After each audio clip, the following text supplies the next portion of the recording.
I'm there for a week. I'm in the country for a week. And we are running down the stairwell to hang out in the bomb shelter and wait for the all clear.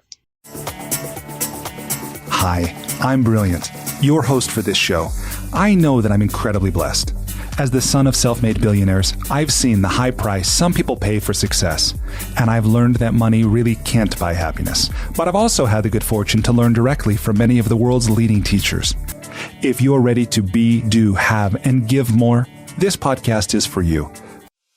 My guest today has traveled the world, and she tells her story in The Same River Twice, a memoir of dirtbag backpackers, bomb shelters, and bad travel. Her name is Pam Mandel. Her work has appeared in Lonely Planet, the San Francisco Chronicle, AAA's Via Magazine, G Adventures, and more. She's won a handful of Best Travel Writing Awards, and her work's been included in Best Women's Travel Writing Compilation in 2018.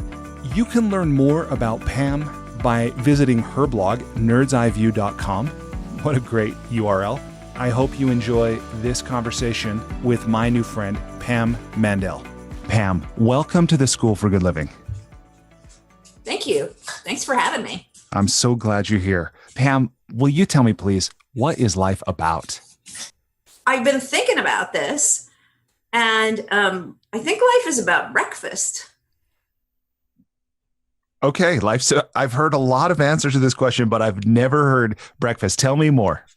So here's the thing about breakfast. When you get up in the morning, it's how you start your day. It fuels your day. It is the gas in your tank. It is the electricity in your engine. It is the thing that you squish into a diner booth and share with your friends when you are very much at your truest self. Breakfast is unpretentious. It is low key. Even a bad breakfast is better than no breakfast at all.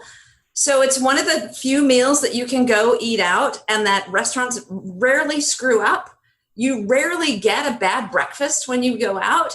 And I think about how breakfast is this symbol of your most basic human needs getting met. I like that. I can see that. I don't squeeze into a booth with friends for breakfast often. And usually when I do, back in the good old days before the pandemic, it was only because I had stayed up all night. And it was usually like a Denny's or a Waffle House or something. But that's also a super real experience, right? Yeah, You've stayed up all night. You're out with your friends. There are 4 places open at 4 a.m. And you are very much yourself in that moment. Yeah. I think, and I think about the universality, if that's a word. I think that's a word. It is, yeah, of sure. Breakfast, where it's a thing that everybody wants, and it doesn't matter if it's, you have a cappuccino and a biscotti in Italy, and you get pho in Vietnam, and here in the U.S. you get what I think is the best breakfast. Like, I think American breakfasts are everything, but we're all starting our day. We're all sort of showing up at the table and starting our day in this one place. And breakfast is sort of the moment where all that happens, where you decide, like, you're going to chart your course for the day, and you're going to eat your toast, and you're going to embark on whatever that day holds for you. I love it. I love it. It's literally and metaphorically, perhaps, life is about breakfast. That's awesome. Okay. I realize it's perhaps an unfair question to ask you who you are. So it can be a very challenging question for any one of us to answer. But if you're asked that, or if you're maybe introduced from a stage, or when you do one of these podcasts, how do you typically like to answer that question? Who are you? I say, nowadays, I very firmly say I am a writer. I have a longer bio, which I sort of throw around and things. I say that I'm an ex-C-list rock star. I say that I'm a traveler. I say that I am a caretaker to a small and full of personality dog. But the thing that I say first and foremost is that I'm a writer. When did you first realize you were? Oh, that's a really interesting question, actually. So what I realize in retrospect is that I have always been a writer. And my actually owning it in this capacity has taken a very long time. So there's a convergence of the paths of doing the work and then realizing that I have done it And they're two sort of different things, right? So I have been involved in the process of writing for a very long time. Even as a kid, I like to write things. And then as a profession where people have paid me to write, I've been a writer for maybe 30 years. And I think of that as maybe I'm a small W writer. I write for a living. I write copy. I've done all these other things. And then with the recent publication of my book, I now consider myself a writer, capital W. So as an author, there's a different kind of sheen on it.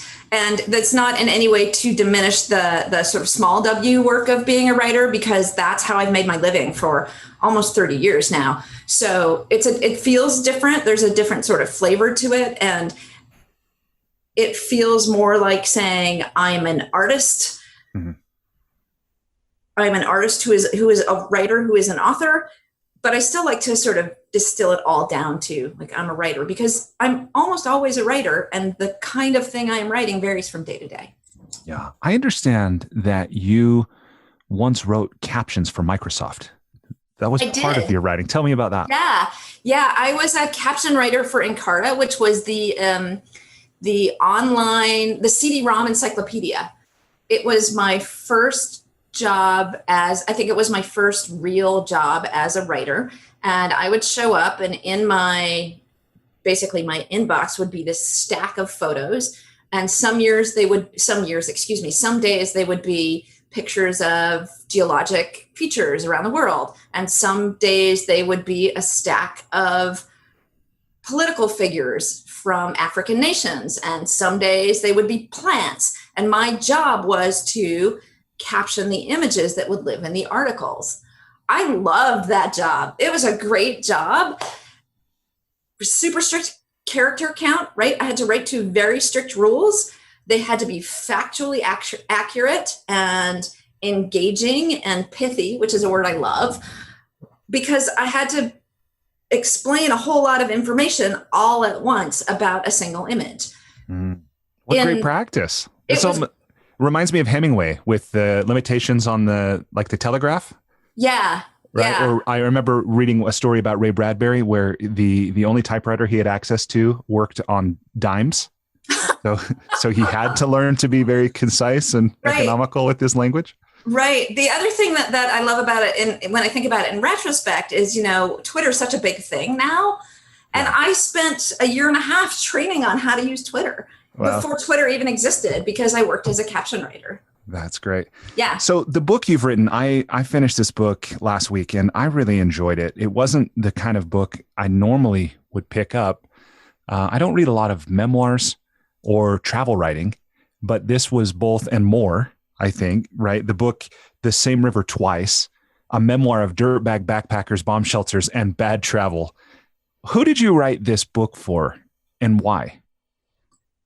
Partly I wrote it for myself, to be really honest, right? Like I had been carrying around this story in the back of my head for a long time. I am 17, 18, 19 when most of this book takes place. And I am now in my mid-50s. I have been carrying this story around for a very, very long time. And now is the part where I confess to you some very real things, which is that I had been suffering from a deep, dark depression, a medical depression. And I had been, in therapy and seeing a doctor and doing all this stuff. And at the same time, a friend of mine had started a travel magazine called Fields and Stations. And so my friend Alex, who started this magazine, he said, I really want you to write a piece for the back of the book. I have this slot saved for a sort of memory recollection, and I would really like you to write me a story for this. And I said, Alex, I'm sorry. I'm going through some shit. I'm in the hole. I don't have a lot of creativity available to me right now. I don't think I can do this for you. I don't think I can do it. And he said, that's fine. I want you to think about it. I would love to have a story from you. Just know that this is something I want. And if you're feeling like the light bulb goes on, please contact me. This did not happen. The light bulb did not go on. And maybe every month or so, Alex would email me, because he was still just launching this project. He would email me and say, please write this thing for me. And I was like, I'm still dealing with like trying to crawl out of this black hole and trying to figure out, well, what does it look like to even be able to get my regular work done? And you're asking me for this creative thing. So one day we were talking and he said to me, did you tell me once that you had been in the Sinai Peninsula down at Sharm el-Sheikh before it went back to Egypt? And I said, yes, I did do that. That was a really long time ago. I was 18, 19. I don't remember very much about it. And he said, it would be amazing if you could write me a piece about that. And I said, so Alex, I told you already, I'm in this place and there's no light there. And I don't think I can do this for you, but I'll think about it. And I put down the phone and I turned on my computer and I wrote 1,600 words for my friend Alex and I sent it over. And he said, what the hell happened? And I said, I guess you asked the right question. And so I wrote him this essay that's in the back of the inaugural issue of this magazine. But once I had found that little thread to pull on, I couldn't stop. It just unraveled everything. It was like I opened the box and let the genie out. I took the sweater apart, whatever metaphor you want to use here for everything, just, Dorothy lands in Oz and everything's in color. All of a sudden it was this very whole thing in my head that I was like, well, I guess I better write all this down. And 4 months later, I had a first draft. I was weirdly inspired. And it was Alex asking me to tap this very specific moment that made me realize, oh, I've been carrying this around for a long time. Wouldn't it be nice to put that down? Wouldn't it be nice to not have that taking up space in my mental attic any longer? Wouldn't it be nice to just have that be out so you can move on? Yeah. So I don't want to downplay the role that all the other things that I had to do to recover from this dark depression played in my becoming a healthy person again, but actually making space in my head by putting this story down and out into the world was a super healing process. So when I say, this is a very long answer, but when you ask me, who did you write this book for? When I say I wrote it for me, that's why I say that. And that's why I say I wrote it for me first. Now, it turns out to have a broader life and to have a broader appeal. And I am grateful for that. But the initial process was me just saying, maybe stop carrying this heavy thing around and put it down. I bet you'll feel better. Yeah. Amazing. Well, I have my oldest daughter is 17. And I told her at dinner the other night that I want her to read this book. It deals with things that I've not experienced firsthand. You mentioned places I haven't been and experiences that I'll never have, thank goodness, on some of those. But just let me ask you this question about, I want to ask this thing about healing, because as I just acknowledged, some of what you talk about in the book is pretty heavy. Challenges, very existential, challenges with your parents' divorce and your new stepmom and abuse that you endured and the silence that you observed during that. I'm just thinking of where to go with this question, because there's this thing about healing. I have this question about the healing that writing the book was or has been for you. Mm-hmm. I have a question about, I'm really curious to know, like you left your brothers out.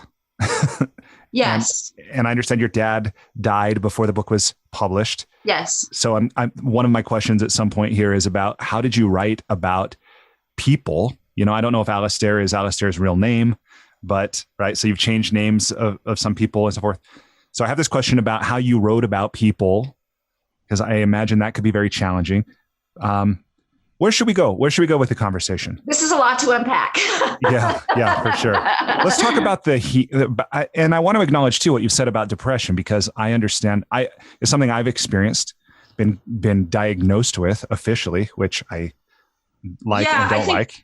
I think that's a valid distinction too. There's a lot going on in the world right now. I had been, for a period of about 5 years, I had been diagnosed a couple of times with what they call situational depression, which I think we are all feeling a lot of right now. which is Yeah. circumstances are very difficult. We don't have a lot of control over what's going on. And we feel the strain of trying to exist in this world that we live in right now. But there's also this clinical depression, which is a much deeper situation. And it's not the same thing as saying, oh, I'm really depressed about the pandemic. Yeah. Yeah. I'm super depressed about the pandemic, but I'm not actually depressed. And I know personally the difference now. So I think that's always a really important distinction to make when you talk about healing and you talk about depression. Like, I was not just sad. I was unable to complete the tasks I needed to do to get through my day. Now I'm sad and frustrated and angry, and I have a lot of feelings. And depression, when you are genuinely depressed, you don't have a lot of feelings. You have the absence of those feelings, right? Yeah. So when you get back to your anger or your sadness or your grief, you're becoming a healthier person because you're experiencing those emotions. When you're depressed, it's just this sea of gray. Yeah, it's like muted. Yeah. Right? And I just wanted, not that you need my acknowledgement, but I do want to acknowledge you for what I see as a real strength in you of saying no when certain people attempted to re-enter your life, or saying yes to things like going to college, which you write in the book. At that point in your life, enrolling in college was as possible as it occurred to you as possible as going to the moon. Like, it seemed impossible, but you did it, right? And you ultimately found a way of living that has worked for you, and that involved moving out of Southern California and so forth. But I realized that anybody listening might not have the context for this, because there's the experience with your family, basically your parents sending you to Israel in the first place. Right. And then people you met and then traveled with from there. So maybe we can talk about that. The kibbutz, Israel, travel. Right. You want me to just set it up a little bit? Please. Yeah. Yeah. Okay. So the context of the book, while this is not truly what the book is about, is a trip that I took when I was 17. After I graduated from high school, my father signed me up for what is now known as a Birthright Tour. And good Jewish kids go to Israel to learn sort of about life in the homeland, to become one with the tribe, to sort of bond with the next generation of Israelis. It's really a recruiting program for young Zionists, right? They're trying to forge a bond in these impressionable young people between Jewish kids from around the world and the Israeli homeland. And so my father sent me to go on this trip, probably a week after I arrived. The PLO, they were still the PLO at the time, started throwing bombs over the border into Israel. And one of the earliest experiences I had while I was there, I was out for dinner with one of my fellow travelers. They sent us into town to have dinner with a local family, and we got shelled. And early in the book, I'm there for a week. I'm in the country for a week, and we are running down the stairwell to hang out in the bomb shelter and wait for the all clear. So this is where the book starts. And things, I don't think, get better. I'm laughing because to me, it's so absurd in retrospect. It's not a funny book. It's not a funny story. But to me as a human, when I look back through the lens of time, and I think that was crazy. So that's why I'm laughing. I'm not laughing because it's comic. I'm laughing because it's absurd. Yeah. Right. And so things get crazier. They get crazier still because my father is undergoing an investigation, and so they are so preoccupied that basically I feel like they forget I exist, or they're like, "Oh, you're fine. You're living in a war zone. It's fine. The Israelis will take care of you. It's fine." So because of this sort of complicated set of circumstances, I embark on this not quite global journey, half the world, and things go badly. I have a bad boyfriend. I get very sick. I run out of money. Like all kinds of down and out in Paris and London things happen to me. That book by Orwell. It's Orwell, right?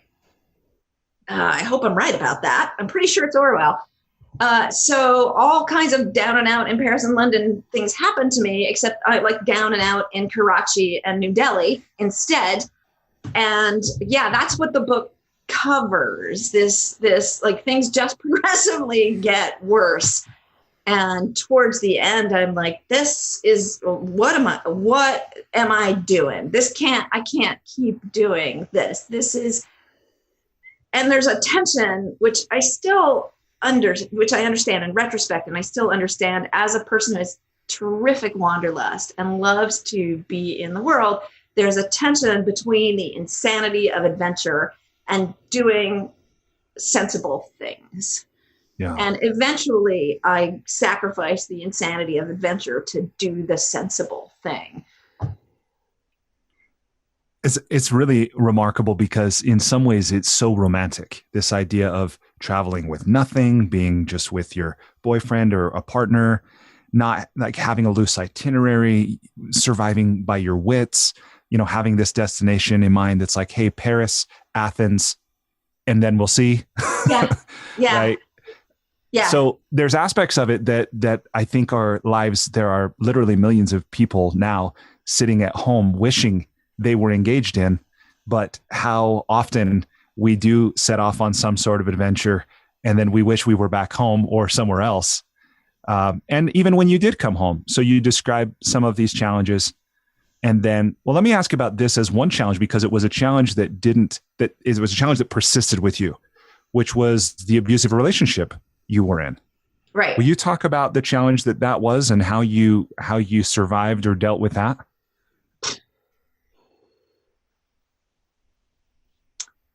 I'm thinking, it's funny because it's the thing that's not funny. It's not funny at all. It's strange because, let me back up. I'm going to try this again. One of the things that I learned doing some reading afterwards is that you start to normalize circumstances, right? When things happen over and over again, you're like, this is just how things are. This is how things are. You become, it's the boiling frog thing, right? Yeah. You are in the water is getting hotter and you don't notice it. You think that this is how things are. This is how things are always going to be. You cede a certain amount of control to the pressure of being cooked, right? Mm-hmm. So when I think about putting up with that, I think about that, but I also think about some things that were external, which I write about when I talk about the stuff that was going on with my father, for example. People were not listening to what I was saying. Like, there's a whole lot of people not listening in this book. I'm saying some things and they're not listening. They are not hearing them. There's a bit where I talk to my dad and I'm like, yeah, Dad, it looks like there's going to be war. And he's like, it seems like you're going to be okay. And I'm like, did he hear me? Because I just said that I'm in a country that's going to go to war. And so there's a lot of not being listened to. And that goes on for enough time, you start to feel invisible, like you're not being heard. Yeah. Right. And so that diminishes your strength. It diminishes your fire. The thing that I don't understand, even now, many, many years later, is where did I get the strength to say, I'm not doing this anymore? Yeah. You guys are the adults and I'm going to make you be the adults. And I need that to happen. And you don't get a say in this. This is your responsibility. I'm giving it back to you. And I don't know where that came from. I genuinely do not know. I'm just thinking about, I've got a couple of the lines from the book in front of me about this. You write, when nobody's treated you right for a while, you forget what it's supposed to look like.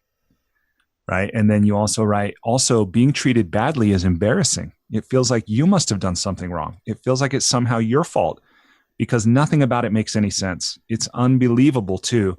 I literally could not believe what had happened. Right. You said of some of this abuse. And I think many people look at this and wonder, like, how could a person end up in that relationship, in that kind of relationship? How could they stay in that relationship? Many people seem to follow a pattern of relationships. So they leave a specific person, but then somehow find themselves in that same basic circumstance.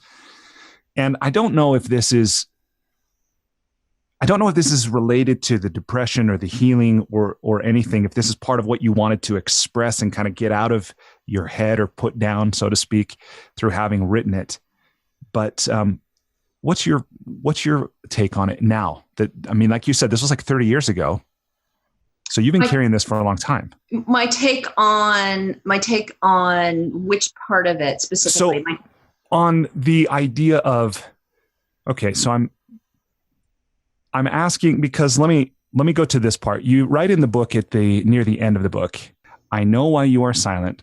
I know why you stayed. It is never too late to tell your story. You deserve so much better. I believe you. Yeah. So tell me about that. So that is the end of this book still makes me so emotional.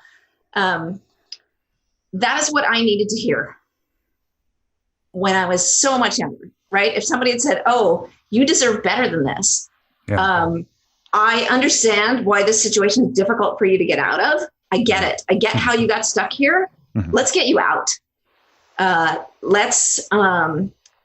I needed so badly to hear that what I said was true, right? That these things are really happening. Like, again, if I talk again about that example of me saying to my dad on the phone, like, "Oh yeah, I think there's going to be war." And my dad saying, "Oh, let me know what happens."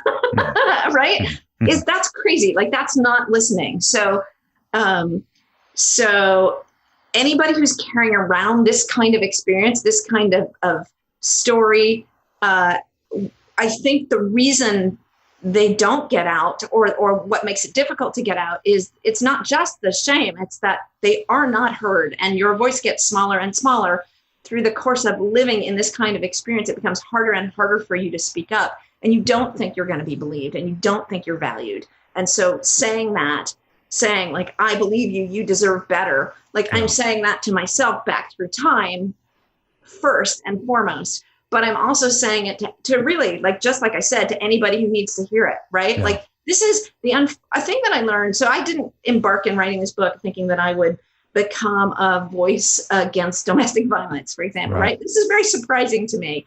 Yeah. It shouldn't be when I think about it just externally, empirically, objectively from the outside. There's domestic violence. There's a central relationship in the book that is a domestic violence relationship.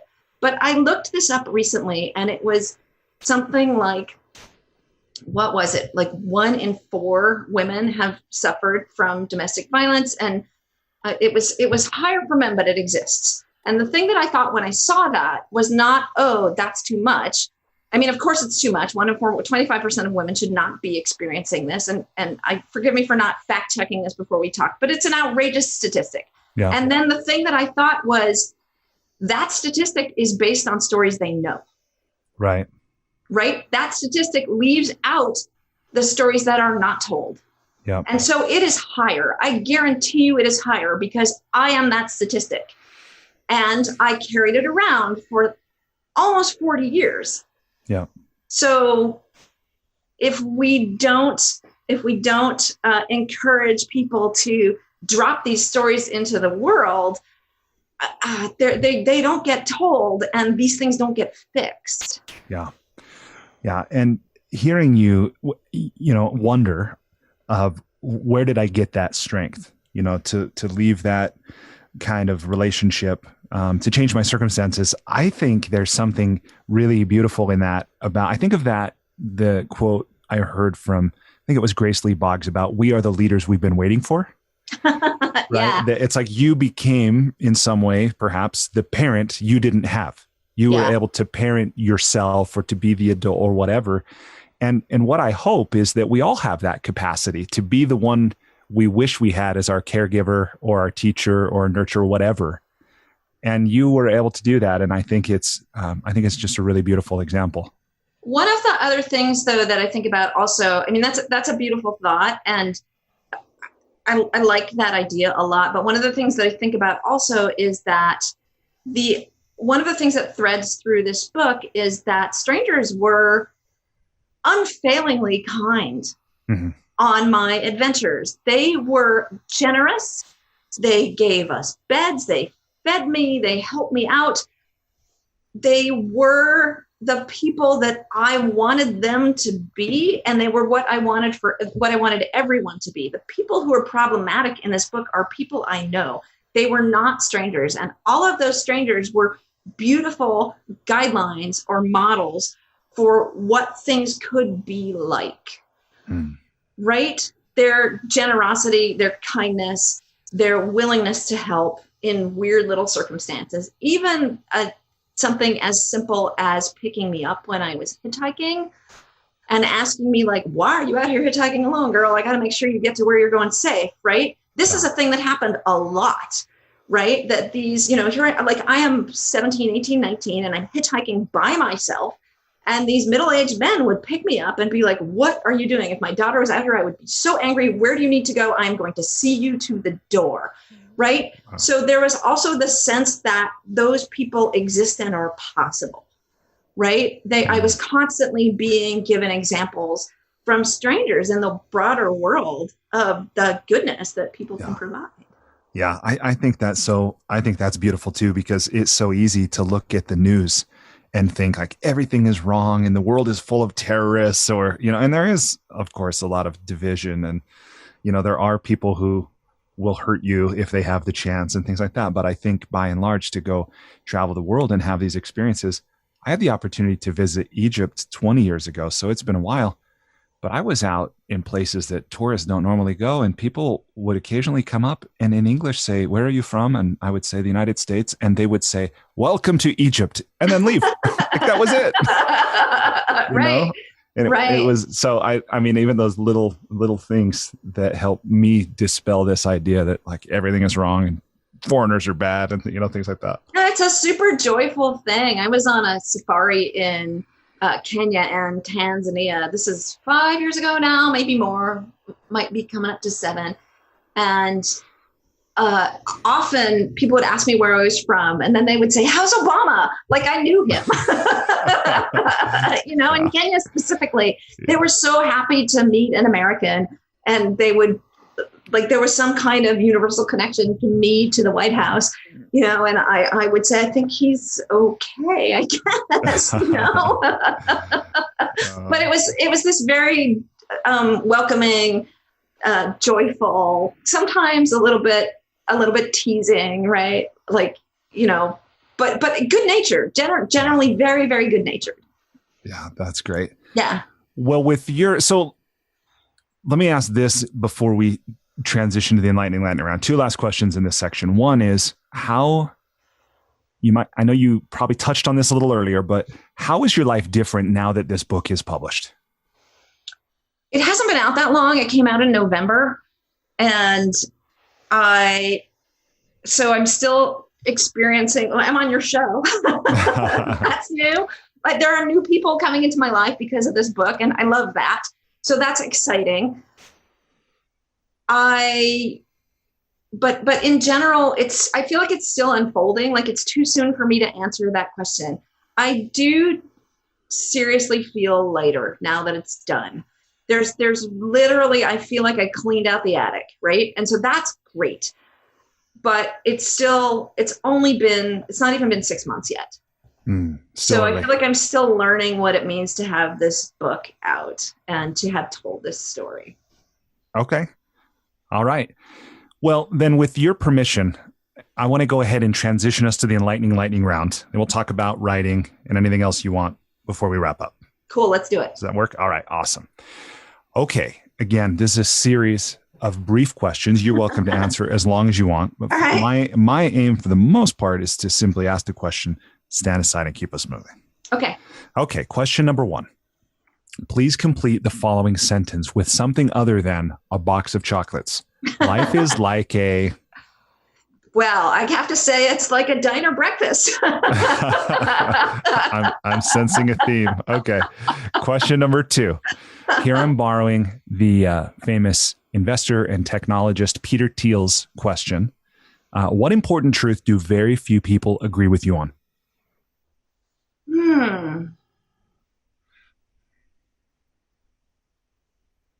That popularity aligns with quality.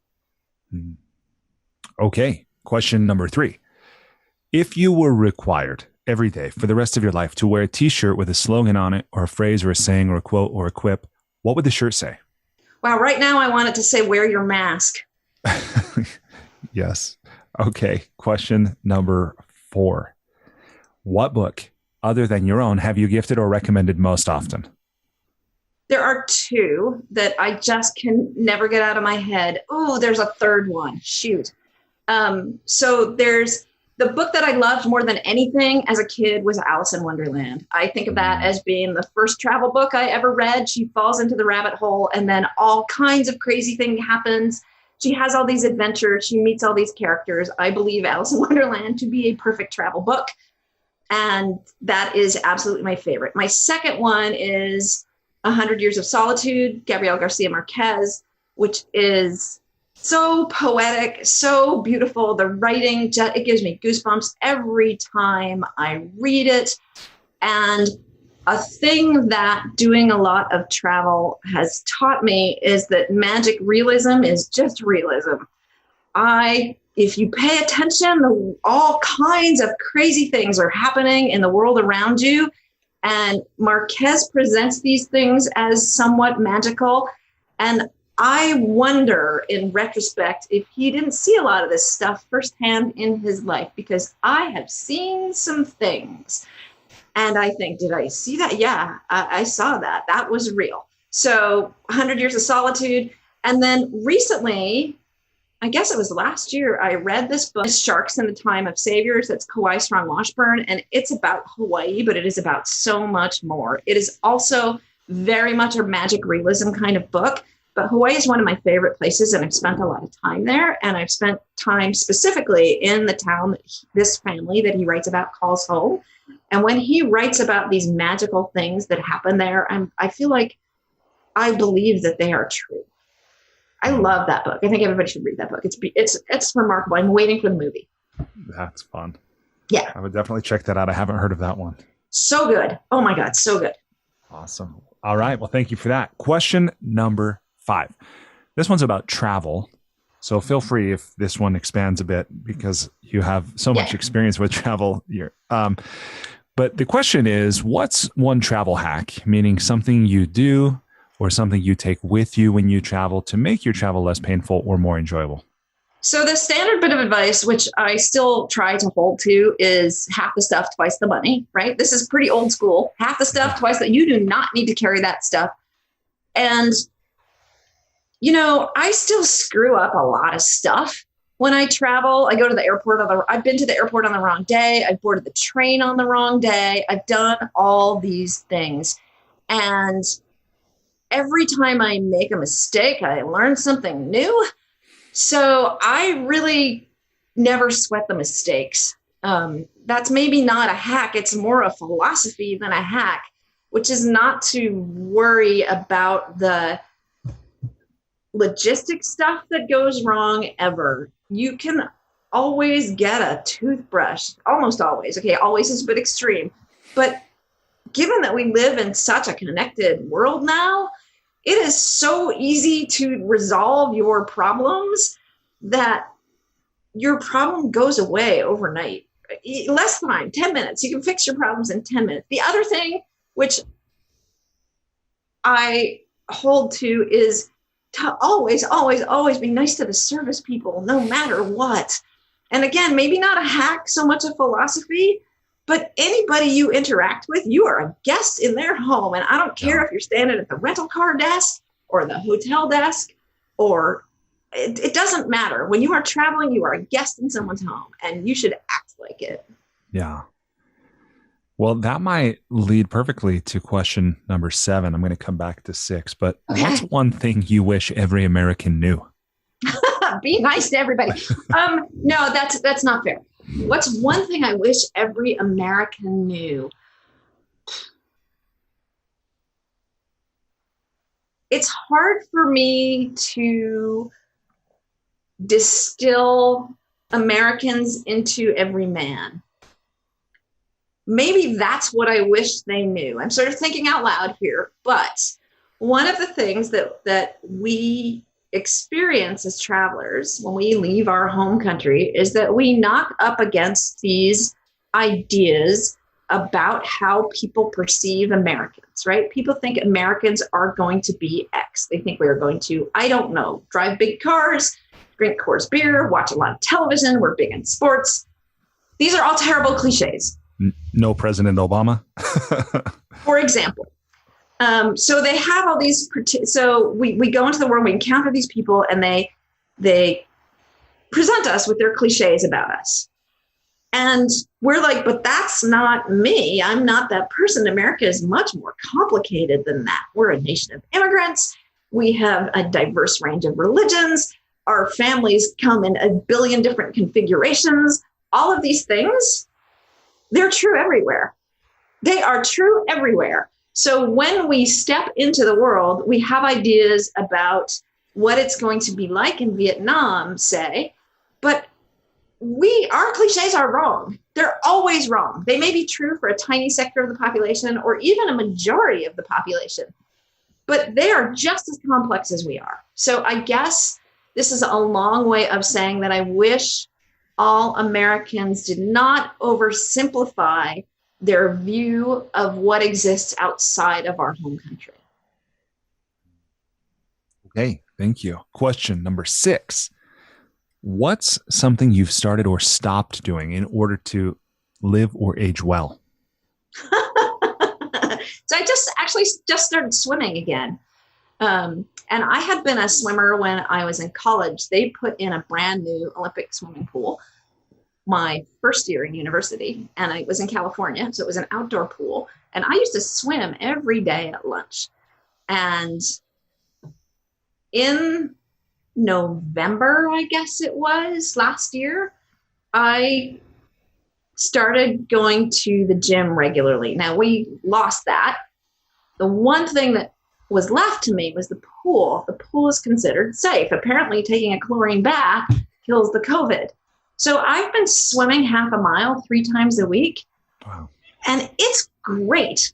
There's 2 things it does. One is that, like, I'm getting totally jacked. That's super fun, right? At 56 to be like, you should check out my biceps. I am jacked, man. And the other thing is that, and I remember this, when I started going back to the pool, I told the lifeguard, like, I'm gonna be here for like 5 minutes because I got nothing. And now I swim half a mile, right? And so it's been about 6 months, I guess, that I've been doing this. But now that I can swim half a mile, it's an incredible meditation. When you swim, I'm not good at sitting still and meditating. It's not a thing I do well.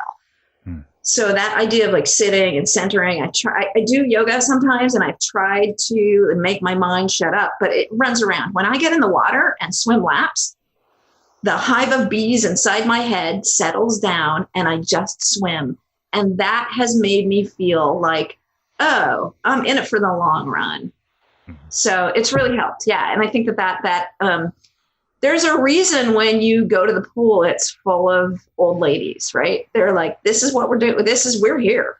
And they are living long lives and they are getting in the water. And I think it really helps. Yeah, that's awesome. I did read your blog post that you wrote for the end of 2020. And you made a comment, something to the effect about gravity too. About yes. Yeah. It takes the weight off your joints, right? And so it just helps. Like you lift a little bit, your brain says, we're doing this thing. We're doing this one thing. You cannot get distracted in the water, right? That's how you ground. So you need to pay attention, and all you're paying attention to is your breathing and the motion of your body through the water. I love that. It's super awesome. And it makes me feel great. I get out of the water and I'm like, I'm ready for whatever. That's awesome. Yeah. Yeah. Okay. Next question, number 8. What's the most important or useful thing you've ever learned about making relationships work? Oof. I'm going through a divorce right now. So I have some thoughts on this that maybe I should be a little bit circumspect. I think that you have to listen. You absolutely have to listen, and you have to tell the truth. These are 2 things that are critical. And you have to tell the truth about what you want and what you need, and whether or not you can provide it to the person who is asking you for those things. It is okay for the answer to be, no, I cannot give you that. But if you do not tell the truth about it, your relationship is going to suffer. So being authentic about what you're able to provide, telling the truth, and then listening when people are saying what they need and responding kindly and honestly to that, I think is absolutely 100% critical to having a relationship that survives. Yeah. And as I hear what you're sharing, I think about perhaps the challenge of telling the truth, not only to our partner, but perhaps also to ourselves. Absolutely. That is absolutely what I mean. Like, you have to be honest with yourself about it too, which is why I say it's okay to say, no, I can't give you that, because it may be that you're in a situation where you really want to be able to do something for your partner and you can't do it for whatever reason. And that should be okay. And you're conflicted because you want to give them what they want, but you know in your heart that you're not going to do it, or you're burying that truth for yourself because you want to tell them what they want to hear. And that's not good enough. Telling people what they want to hear, not good enough. You have to tell the truth, and you have to tell the truth to yourself too. Yes, 100%. Challenging. Yeah. Okay. Last question here is about money. Mm-hmm. What's the most important or useful thing you've ever learned about money, or what's something you're always sure to do with it or you never do with it? There's a really funny old Saturday Night Live clip with Steve Martin in it. And he's doing this infomercial kind of skit where basically it says, don't buy shit you can't afford. Oh, yes. Do you know this clip? Yes. It's actually really solid financial advice, right? Yeah. It's really funny. But I think Amy Poehler's in it and Steve Martin's in it, and there's some infomercial voice. And the whole takeaway is, don't buy shit you can't afford. And Steve Martin and Amy Poehler are like, what if I want this thing, but I don't have any money? And then the guy who's the voiceover says, well, then you don't buy it. And they present it in this very comic infomercial kind of way, but I think it's legit. Yeah. Like, don't buy shit you can't afford. Don't spend money you don't have. That is the single most basic rule of money that, yeah. It's so silly. And I do think of it as being like one of the most legit financial advice things I've ever seen. Yeah. And yet basically our whole culture is set up around consumerism and consumption and leveraging, things, credit. Spending money we don't have. Yeah. Credit is designed to, which makes things more expensive. Right. Yeah. And so I don't operate 100% in a cash economy because we're not wired to do that. But I have always been very, very debt averse. And I have a mortgage on my home, and that's it. Everything else is paid for. I do not carry debt. Debt is an anchor that will bog you down. Now, I understand that there are a great number of economic complications and that I am in a position of incredible privilege to be able to say that I have a life where I do not carry consumer debt. Circumstances, student loans, I paid off I had student loans, but this is the thing I strive for. And this is the thing that that's what sets you free, is not having a lot of stuff, but not having the debt obligations really, really help. Yeah. And then it makes me think too about how, even though it is the societal norm to take on this debt, I think about that saying, Krishnamurti, I forget exactly how it's worded, but about it's not a measure of health to be well adjusted to a profoundly sick society. Yes. Right. Just because everybody else is doing it doesn't mean it's sane or something. So, yeah, when I had a meeting with a mortgage broker when I bought my house, and he said, I can't find anything on you. Did you file for bankruptcy? And I was like, dude, I don't have any debt. That's why you don't find anything on me. Yeah. So it's a very, it's not a conventional status, but since I realized I had to, at a very young age, I wrote a book about this, about how at a very young age, I need to figure out some really complicated stuff. I've been debt averse for a very long time because I realized that it was my responsibility to take care of myself. And if I was dragging around a lot of debt, that was not going to happen for me. Yeah. So I dropped out of, I went to college, but I also dropped out of college repeatedly. It took me 7 years to get through college because I paid for it myself.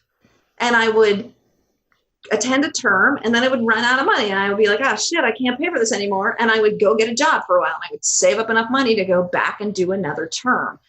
So I didn't come out of school I had a little bit of student debt at the very end of it when I transferred out of the community college system to university, but I was debt averse through that whole process too. Now, education has gotten way more expensive than it was when I was a kid. So maybe this isn't a fair analogy, but it is a thing that I did. Right. And that was what available to me at the time to be like, okay, I'm going to take a term off and I'm just going to make sandwiches and I'm going to do this job and pay my rent and save as much as I can until I can pay the tuition to go back. So, not being in debt to the man, I think is liberating in all kinds of ways. You have to do some funny things. You may not get to do things on that schedule you would like, but it certainly frees you up. Yeah. Okay. And the final question here is about if people want to learn more from you or connect with you, of course, they can buy your book, hopefully at their local bookseller, but also on Amazon.com or other online retailers. But how else? NerdsEyeView.com. Yep. That's it. I'm easy to find on all the Nerd's Eye View things. They almost all lead to me, although there's another guy who's a financial planner who has a column under the name. So you might end up with him. And for a while, there was a Richmond, California rapper who released an album called Nerd's Eye View. And I was getting his email for a bit. That was pretty fun, actually. I traded some email with him. It was really sweet and funny. So, but actually just if you go to nerdseyeView.com, there is a contact panel on there. I'm on Twitter at Nerd's Eye View. That's actually a perfectly fine way to say hello. Awesome. I've been getting email from readers, folks who have read my book, and I love that. It's been really wonderful. So Pam at Nerd's Eye View is my email. I'm easy to find. Awesome. Okay. And then before we transition to the final part of our interview, I also want to let you know that as a thank you for making time to talk with me and everyone who's listening today, I've gone to the microlending site, kiva.org, and I've made a microloan to a woman entrepreneur in Timor-Leste named Batugade, who, her name is Lucia. She lives in Batugade in Timor-Leste, and she's going to use this to buy agricultural supplies that she will then use to sell produce in her local community, improve the quality of life for herself, her family, and people where she lives. So thank you for giving me a reason to do that. Fantastic. Pay it forward. Yeah. Awesome. Okay. So the final part of our interview here, and before we even go there, how are you doing? You doing okay? I'm fine. Yeah. Yeah. Okay, I'm good. Okay. Well, I've got a number of questions about writing, but I want to be sure we talk about this. So maybe I'll start with it, which is statesider.us. Oh, yay. I'm so glad you asked about it. Yeah. Tell me about that. What is it? So you know where I rambled on and on about how Americans are complicated? When you asked me that question, Statesider US is a project that I work on with two friends, Andy Murdoch and Doug Mack, both of them fine writers and writers that I know from doing travel. And we collaborate on this project that basically wants people to think about the complex, beautiful nature of America in a much less binary sort of way. So we collect stories about America that are maybe not seen so often in your average media diet. And we commission original pieces, essays for people to write about the complicated way that American identity plays out. Interesting. We love it. It's been great. It's so fun to work on. And I have become weirdly, increasingly patriotic as I work on this thing because it makes me really appreciate the depth and complexity of the American experience. That's fantastic. I wonder if you can share even just a thumbnail. Like what's an example of the kind of story that someone might read more about if they visit statesider.us? Yeah. So I just had an editorial meeting with the guys last night, and we hold up this particular example. I'm sorry, I can't remember the source where it came from. I think it might have been in the San Diego newspaper. They wrote a piece, excuse me.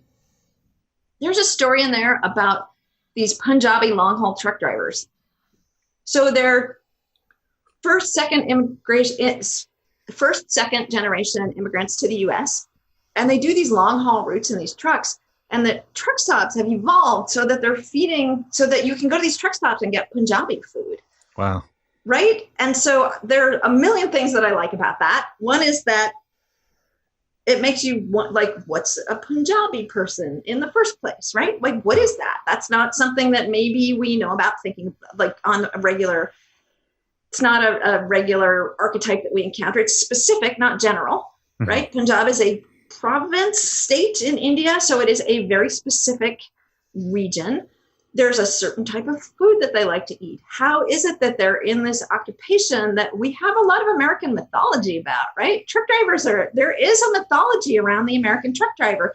And now there's a large immigrant population changing the landscape of what that looks like in the US. I love that. I just love that. It's so interesting. I interviewed, I interviewed Edward Lee. He wrote a book called Buttermilk Highway. He's Korean American, and he was just like this punk from New York. And now he runs a Southern restaurant in Lexington, Kentucky, and he cooks Southern food. Wow. So how is it that the son of Korean immigrants embraces this cornerstone of American cuisine? What does he bring to that? Why is he interested in it? What's that play out to be? His book is great. I highly recommend it. It's fantastic. And he's an interesting, funny guy. And, he grew up in New York. So it's really, so I like these, all of us at Stateside, we like these layered things that think about the people who make up America, what they do with long-term American traditions, how they make those things change, the evolution of what it means to be an American. Interesting. I noticed in both of those examples, food was present in both. Is this a theme in a lot of the writing, or it is? We collectively, we really sort of lean towards food writing. A lot of travel writing can talk a little too much about destination and not enough about history, but we're also really interested in this sort of what happened here sort of story. There were slave ships found off the coast of South Carolina, I think it was, and they had been there for hundreds of years, and they were only recently discovered. So we look at stories like that too, which enrich our view of American history. But we're also always hungry. Yeah. I think of someone, if you haven't connected with, he might be a great contributor. He was a guest on this show, a guy named Matthew Gavin Frank. And he wrote a book called The Mad Feast, and it was about the uniqueness of cuisine around the country. It's really interesting, but I think he's a kindred spirit. Yeah, that's our kind of thing for sure. Yeah. Really interesting. Yeah. Awesome. So you've been blogging since 1998. Yeah. That is amazing. So let me ask, has it been more or less continuous since 98? Yeah, it has actually. I slowed down last year because I was working on a book, right? I was working on this big project. And so also I've been grounded like many of us, and I have less to say. I feel very strongly that a person should update their blog only when they genuinely have something to say. So given that, I've sort of dialed it back over the last year or two, but yes, I have been at it consistently. I have 20 years of archives on my site. I've migrated it from various platforms. It's been on the one it's on now for might be 15 years now. Wow. So this is something I'm going to ask you a few questions just to hopefully satisfy my personal curiosity about this, because I think blogging is potentially really powerful. And it's despite all the advances that we're making, if you want to call them advances in, social media technology and what we're now doing with podcasts and more video online and stuff like this, blogs seem like such a unique way of like creating and conveying information that's, I don't know that timeless is the right word, but that it's not, I don't think they're in any danger of disappearing just because other modes of communication are being introduced. But I wonder, how have you seen, like, how has your blogging changed over the decades? I'm a much better writer for starters, right? Like I really taught myself how to write by doing this, So when I go back and look at my old stuff, I'm like, oh, I should take that down. I have taken very few things down though. Like for me, it's really, I like the idea of it as a historical record of my evolution as a writer. Mm-hmm.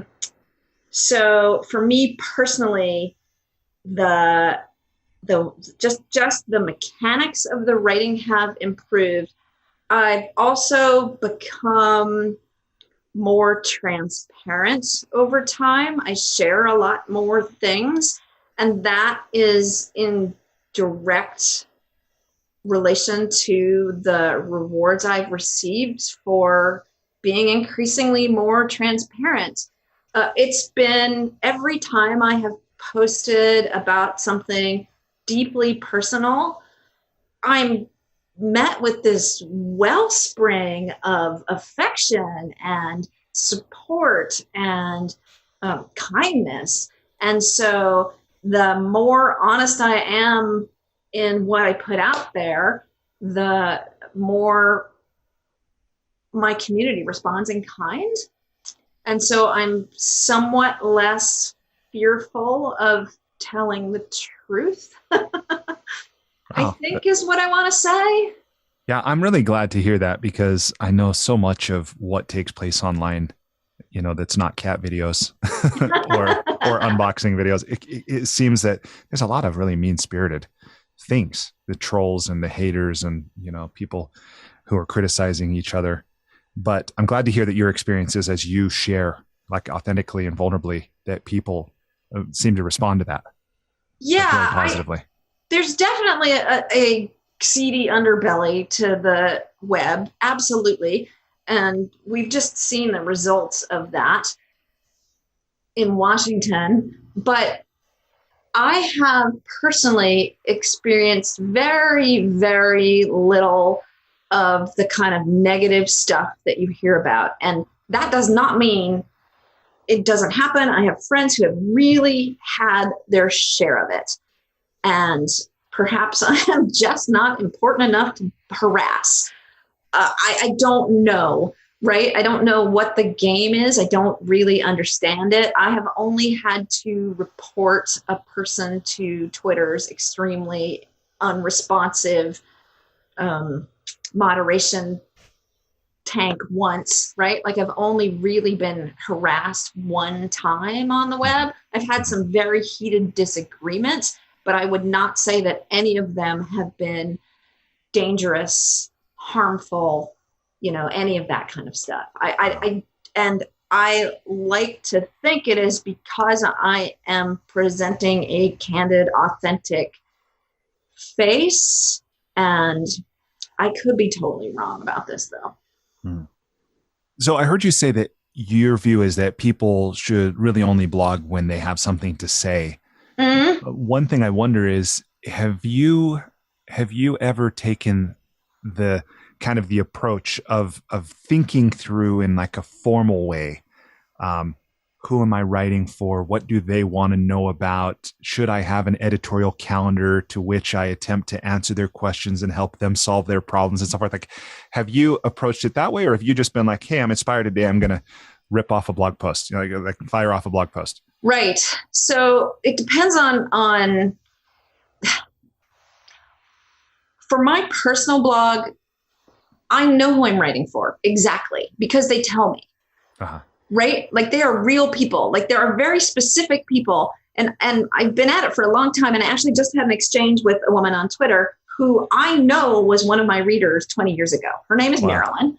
I know she's a real, like I know who I'm writing for. So I don't have to run up a whole market research thing. Right. Because for 20 years, I've been writing for Marilyn. Uh-huh. Right. And a handful of other people. Right. And sometimes I hear from them. They tell me, I know who they are. This is incredible gift, right? To know who those writers are. So I do think about who my audience is. Mm-hmm. And I think about them not as an amorphous mass. I think of them as Marilyn and Dylan, and like, I can name them, right? They're real people. My friend Sal. So, they're 100% complicated humans who aren't a target market. So because I've never used my platform to try to sell anything or even really to gain anything other than communication, all of that stuff has just not been relevant for me. Now, I have received amazing things because I exist in that space, but they've never been the goal, right? And if my goal is just to tell a story, when I have a story to tell, then editorial calendar is superfluous. Right. Right? Like, I think one of the things when I think about social media as a product, as a platform, as a way in which we communicate, this is totally a tautology, but I'm going to say it anyway. Social media is social, right? And so when you run into your friend, when you're out walking your dog and you see them, you're like, oh my God, I have to tell you this story. Mm-hmm. That is how I think about my blog, right? It's that, right? It's like, oh my God, I have to tell you about this thing that happened. Or I have all this stuff in my head and I would really like to share it with somebody. So you're going to listen because you're my reader. Right. Yeah. No, I like that. And no wonder people, if you're writing for people and that's the way you're approaching it, no wonder that your interaction with them and, the response from them would be what it is. You're not seeing this as, hey, here's part of my marketing strategy. The blog is the step one in the funnel and so forth. It's not like that. I'm not selling anything at all. Really. And, I experimented a little bit in the 90s. I experimented with some stuff. I experimented with some affiliate sales. I experimented with a couple of things. And I didn't like the way those things required me to change my voice. I wasn't interested in that. If I wanted to work in marketing, I could spin up a separate thing, or I could just get a job writing copy in marketing, which I do sometimes, right? Like I have a client right now where I'm writing copy for a marketing site. That's not what I wanted to do as a writer, as an artist. I didn't want to use my stories as a platform to sell them anything. I just wanted to tell a story. Yeah, that's great. Speaking of storytelling, stories are so remarkable, right? Because they're the stuff of our lives and we live them, and we often don't acknowledge how significant our own stories can be, this kind of thing. But as a writer, how do you think about, or how do you approach storytelling? That makes it feel like I should have some smart answer about process, but I'm super organic. And I am a person who, I talked to you early on in this conversation about how Alex asking me to write that piece about Sharm el-Sheikh made me sort of peel up the corner and like look at things, right? That I'm curious.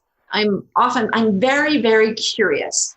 And so that if I'm writing a story, it's feeding that curiosity. So it's not so much that I'm looking at the process of creating a story. I'm trying to answer a question, right? And by answering that question, I end up with a story, right? So the question that I'm trying to understand is, who used to live here, for example, right? This is a broad thing, but we were talking about Hawaii, that book that took place in Hawaii, and you can take this walk down into the Waipio Valley.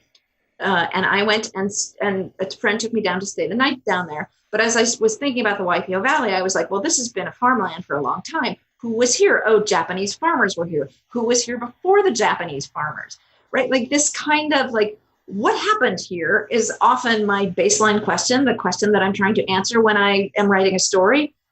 And it's not just what happened here yesterday. What happened here yesterday is maybe like I drank a beer on the beach, right? That's not a story.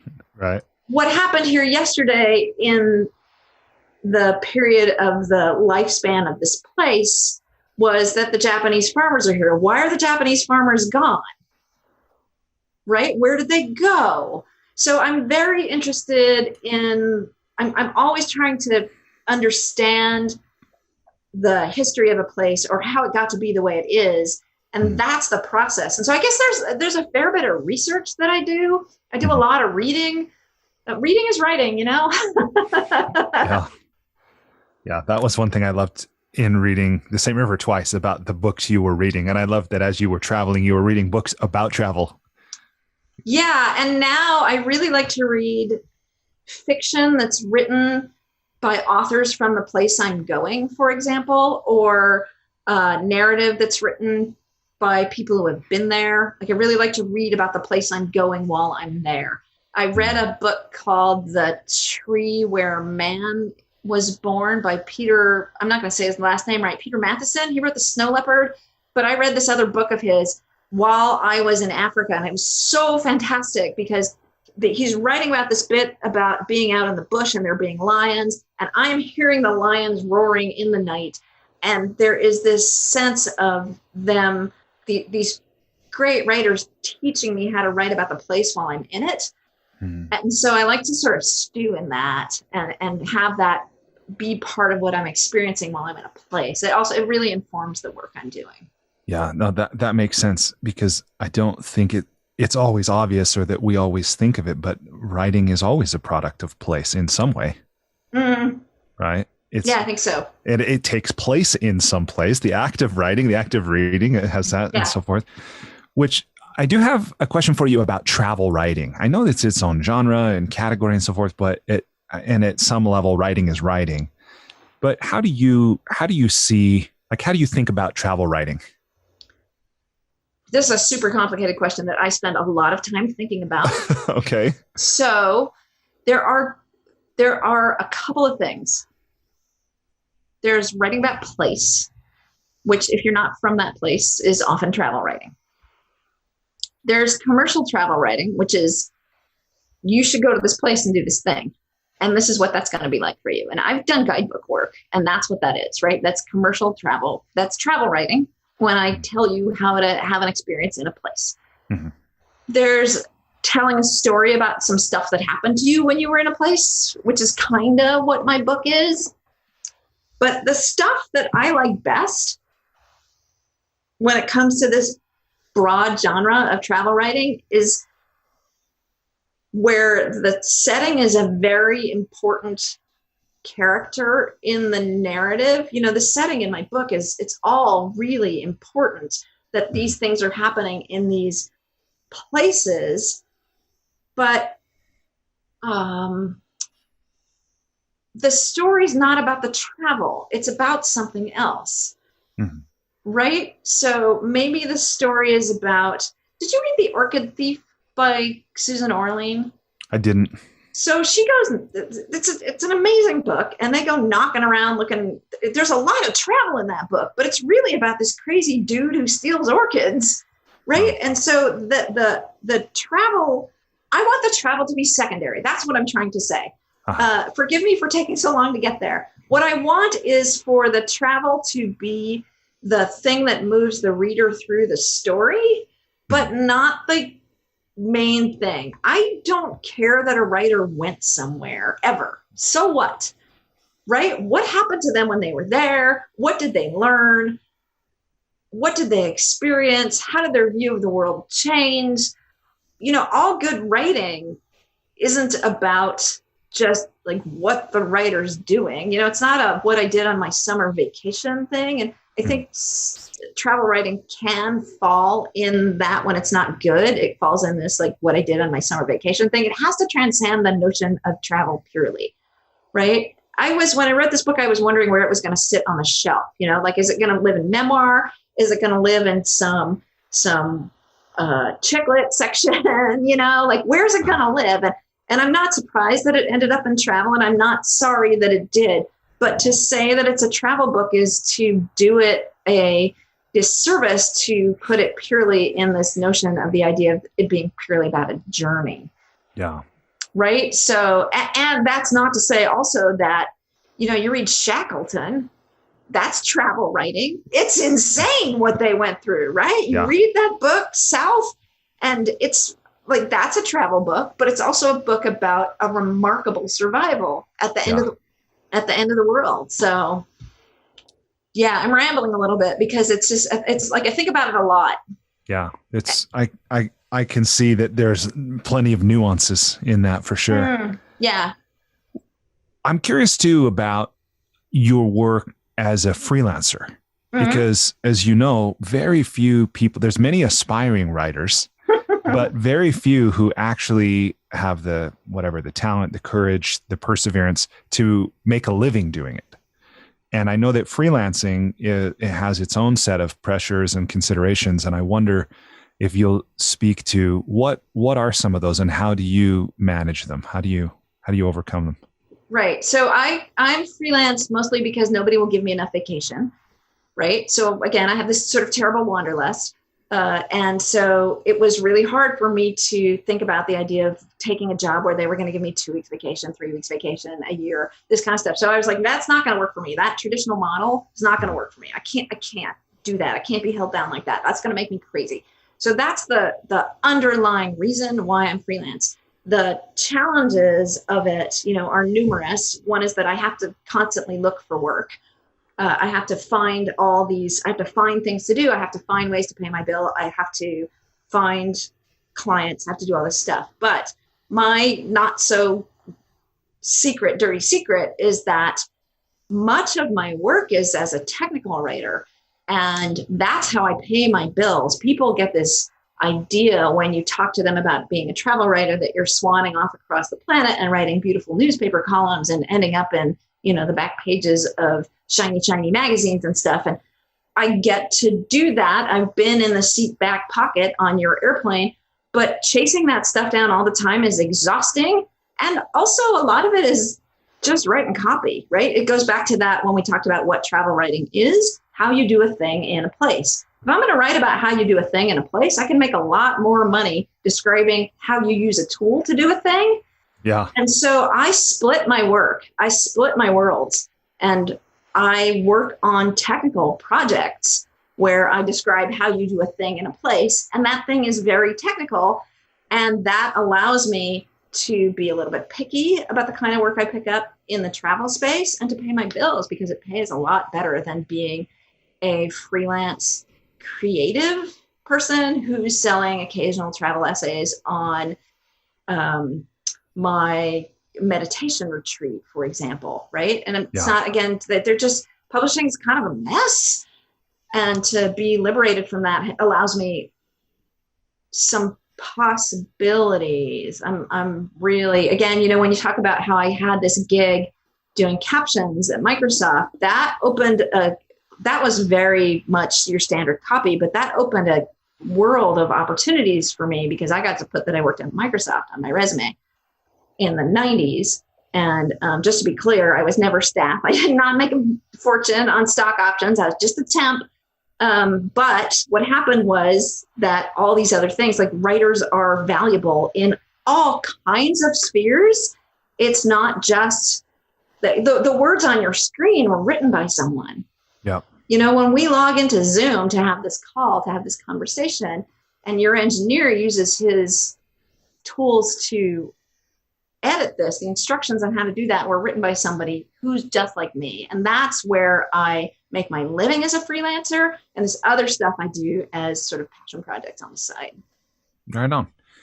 What advice or encouragement would you give someone who is maybe where you were 20 or even 30 years ago, who has always probably leaned toward writing? They've loved to read. They think that this is what their future holds. They're not quite sure how to go about it.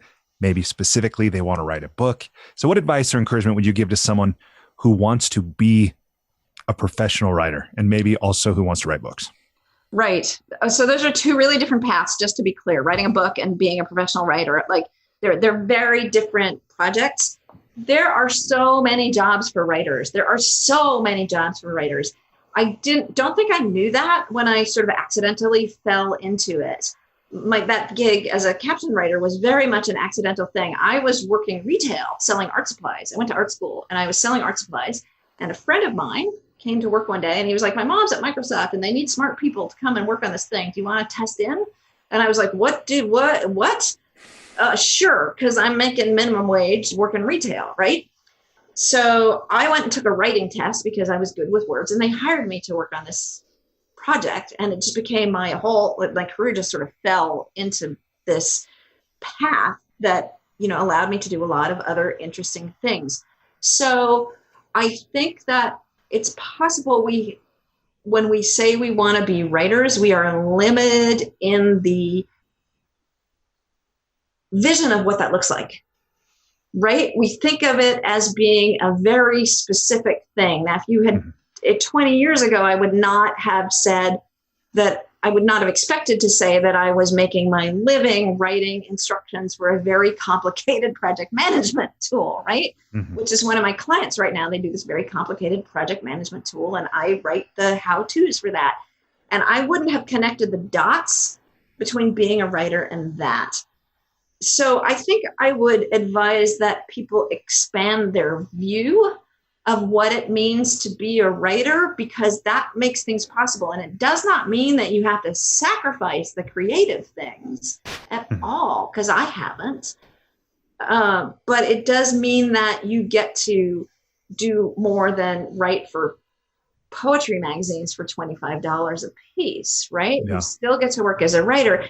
And one of the things I learned, the skills really, they cross. They feed each other. And I had been tech writing, instructional stuff. And I got hired to write a guidebook. And so I was like, I don't know how to do this.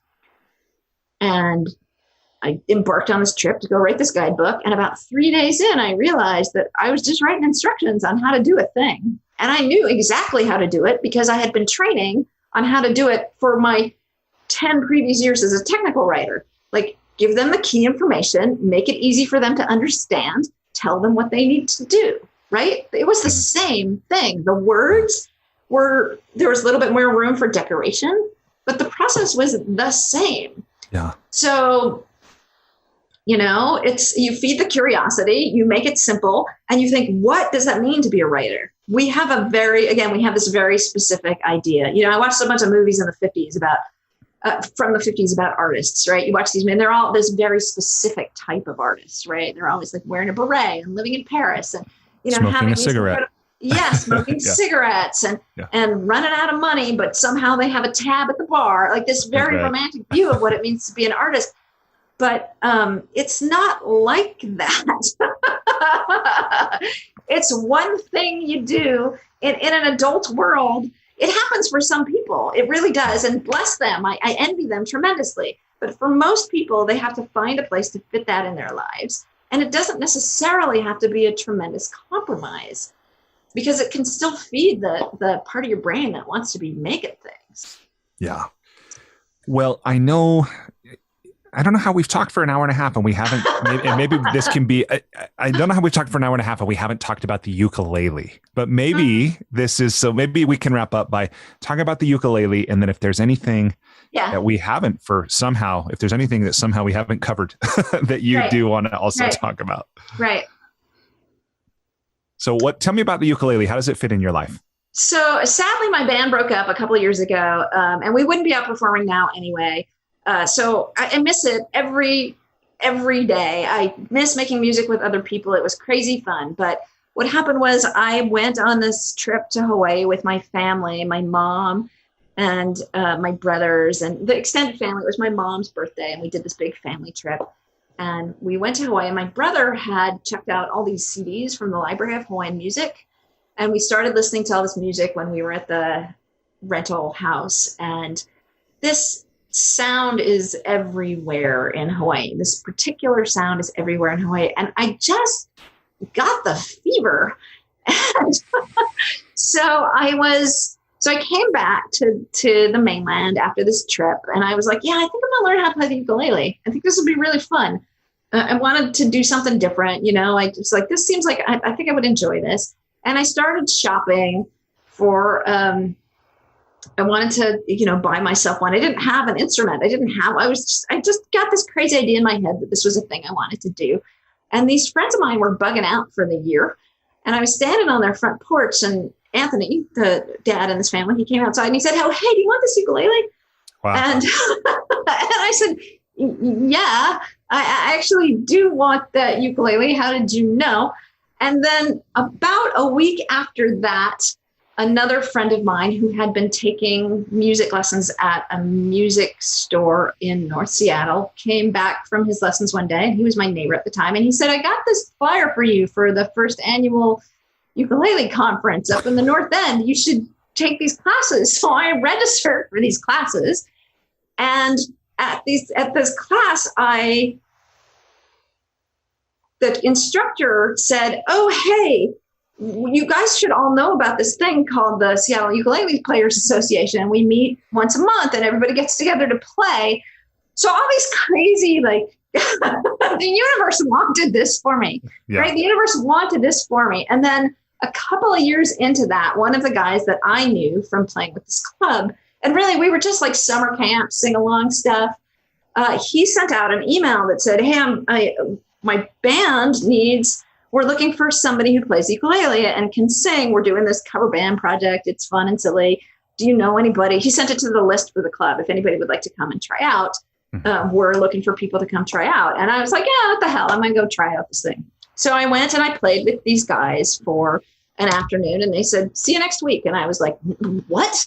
No, That's not how any of this happens. Right? No. Also, I'm going on vacation for a month. And the thing that I was going to do was I was going to write a story about this Hawaiian music camp on the Big Island. So I actually had been planning to take a month off to go do these music classes and write this story. And they were like, well, we'll see you when you get back. And I was like, we'll talk when I get back. Quit pushing me. So I came back and I was like, yeah, of course I'm going to do this. Of course I'm going to. So we played together for 7 years. We recorded 2 CDs. We were on television 4 times, I think. It was a scream. I really miss it. And on the one hand, we were just an 80s, 90s cover band. Like we played classic rock from the 80s and 90s, and sometimes we played some 70s stuff. And on the other hand, it was an amazing experience. And all of the guys that I played with were the real deal. Like they were real Seattle musicians. And I was the worst person in the band. And I do not say this to degrade my skills. They were lifelong musicians. And a friend of mine asked me, like, well, what advice, the same as the writer question, like, what advice would you give aspiring writers? Like, what advice would you give aspiring musicians? I'm like, be the worst person in the band. Do that. And play with people who want you to be better and appreciate what you bring to the table. Because I'm a much better musician for playing with those guys. And it was so fun. Oh my, I really, really miss it all the time. And there's we played some big festivals, some big Seattle festivals. And I still think now of a particular stage that we played on. So again, we're like a ukulele cover band. We're a little bit of a like shtick, like it's a little bit vaudeville. It's a little bit of a joke, right? And we're on this big stage with the risers and the lights and the racks going around and the sound guys over there. And there's a huge crowd in front of us. And when you stand on a stage like that, you can feel the bass under your feet. Mm. And I think about that all the time. I miss that. It was so thrilling. And we would go and we would play and people would stare at us gobstruck. Like they couldn't believe what we were doing because we were playing these little tiny kind of a joke instrument. And our drummer was playing a cajon, which is a box. He didn't play a full drum kit. He played this small, so everything was scaled down, but we played everything super straight. We didn't like rearrange it for the ukulele. We didn't, and so people would show up and they would be like, what's going to happen here? And then we would do like this full guns blazing rock and roll show. And they would just be like, what happened? That is awesome. What did you guys do? We played a party once where the sound guy was like, you guys are not supposed to be like this. And we're like, this is what we do. That is awesome. It was such a ride. And, I'm still friends with my bandmates because of course I am, because we did this crazy thing together. Yeah, you've had all these experiences. We had all these experiences together. And spoiler alert, I actually have the other project that I've been working on. and it's been parked for a while because things happened and I wrote this other book. But I have a book about the ukulele sitting on my hard drive that that's great. I really need to pull it back out and get back to work on it. And when I find the thing in the attic that allows me to like do that, I'm really excited about writing what it was like to go from I was not a musician, and I am literally on 2 CDs, and I played these big stages, and I played with like the real deal kind of guys, and it was a remarkable experience. Yeah, that's amazing. I love that, and I love just the creativity and the self-expression and the contribution, and the fact that, you know, at the root perhaps of all art are those things, and it's just the form it takes differs. Yeah. I'm for a while I was feeling really bad. So I went to art school, like I said, and I was feeling really bad that I wasn't actually making visual arts, right? I was not, and I was feeling really like I should be making art. And my husband said to me, he said, you know, you need to chill. It's a smart thing that he said. He was like, you work as a writer and you play music all the time. So maybe you just switched mediums, right? Maybe you could just calm down. Like, you are feeding that creative process. Although I will say there is something special about doing live music specifically, because it is a moment in time and it happens. And when you play live music with other people and it goes really well, like we get on the stage, and when we were good and everything was working, it's an incredible, incredible feeling. And then it is over. It is gone. Yeah. Right? The recording doesn't, we have some recordings, but it doesn't capture what it feels like to play that, or what it feels like to have a crowd in front of you. It doesn't capture that. So yeah, it's, I remember thinking about this one time, or maybe reading about it, where, you know, it's a fraction of a % of the music we hear is performed live. Right. Because we have the ability to record. And I think in some way, because I don't know that inured is the right word, but we just grow used to it. And it's the background thing in the convenience store, the department store, or whatever. And I think in some way we lose the appreciation of when music is performed live, how special that is. Yeah. And when you go to a live show and you see something happening, I was at the last live music show that I went to was in a club here in Seattle. I saw Wayne Horowitz and his combo, and they played a bunch of selections from Masada, John Zorn's Masada project. And they were incredible. It was incredible. And my friend sitting next to me was like, this is like we're in a basement in Brooklyn in 1962. Like, it was exceptional. Wow. It's the last show I saw live before everything shut down. And it reminded me of that magic of live music. You know, I could pull that stuff up. I could buy a CD, but there's something else that happens with live music that is, one of my bandmates was like, oh yeah, you got the pixie dust from, you know, you have the live music yayas. I was like, what is that? What is that, Ed? What's that from? And he's like, that's live music, you know, because I didn't know. I hadn't had that experience. And, you know, I remember the first time we played a really solid show together, I was just high. Like, I was totally high. And there were some times when I couldn't sleep. I couldn't wind down. We'd come back from these shows and I'd just be like vibrating. Mm. And it's that magic that happens. You get like this incredible adrenaline rush, you know, and then it's gone, you know? Yeah. And it will never, I mean, you can always perform music later, but that particular expression is a moment. Yeah, it's a moment. And there's something super magical about that. And I'm really excited that, you know, I got to experience it in this weirdly comical way, but it's also very, very real. Yeah, that's beautiful. Yeah, thanks. Fun. Well, Pam, I have loved our conversation. And as I said earlier, I loved your book.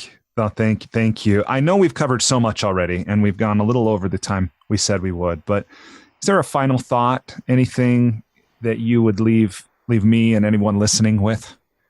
Yeah, actually there is. There are two things. Okay. One is go get my book. Yes. I'm trying to make myself be that person who remembers to market the book, right? Like, go get the book. And if you can get it from an independent bookstore. And then the other thing is, you know, going all the way back, when I thought about like what things are about, when you said, what's life about? And this is very pedestrian. I was thinking about how right now it's about how I don't want to get COVID and I don't want to give it to anyone else. Right. And so I think I want everybody to just take care of each other. Mm. That's what I want. I want people to take care of each other. Yeah. Beautiful. I'm going to leave you with that. I love it. Well, thank you. I want that same thing. And for what it's worth, I commit to do my part, or to do my best to do my part to take care of others. So thank you. Yeah, thank you so much.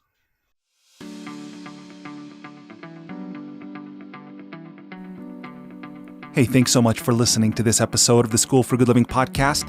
Before you take off, I just want to extend an invitation to you. Despite living in an age where we have more comforts and conveniences than ever before, life still isn't working for many people. Whether it's here in the developed world where we deal with depression, anxiety, loneliness, addiction, divorce, unfulfilling jobs or relationships that don't work, or in the developing world where so many people still don't have access to basic things like clean water or sanitation or healthcare or education, or they live in conflict zones, there are a lot of people on this planet that life isn't working very well for. If you're one of those people, or even if your life is working, but you have the sense that it could work better, consider signing up for the School for Good Living's Transformational Coaching program. It's something I've designed to help you navigate the transitions that we all go through. Whether you've just graduated, or you've gone through a divorce, or you've gotten married, headed into retirement, starting a business, been married for a long time, whatever. No matter where you are in life, this 9-month program will give you the opportunity to go deep in every area of your life, to explore life's big questions, to create answers for yourself in a community of other growth-minded individuals. And it can help you get clarity and be accountable to realize more of your unrealized potential. It can also help you find and maintain motivation. In short, it's designed to help you live with greater health, happiness, and meaning so that you can be, do, have, and give more. Visit goodliving.com to learn more or to sign up today.